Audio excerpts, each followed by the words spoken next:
د ولایت مقام ویان مولوي محمد قاسم ریاض چې د هلمند مرکزی زندان ته ورغلی و، هلمند ملي رادیو ته وویل چې د ولایت مقام د لوجستیک برخې له لوري د دې عمومي زندان ټولو بندیانو ته په کافي اندازه د روژه ماتي لپاره خواړه برابر او د خادمانو لخوا د خوړو د توزیع بندوبست وسو.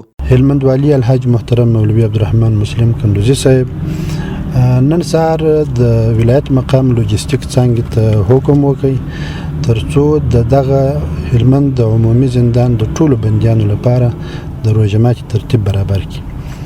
نو د همدغه روژه ماتي د ترتیب د برابرولو او د بندیانو څخه د نظارت کولو د هغوی د ستونزو د اورېدنې په موخه موږ نن هلمند محبس ته راغلي.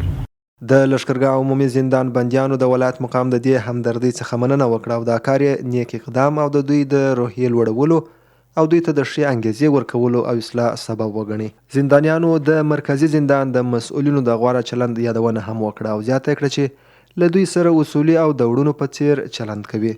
خدای تعالی دې دغه والی صاحب خیرات د الله په حضور کې دغه بندیانو په حق کې قبول وګرځي.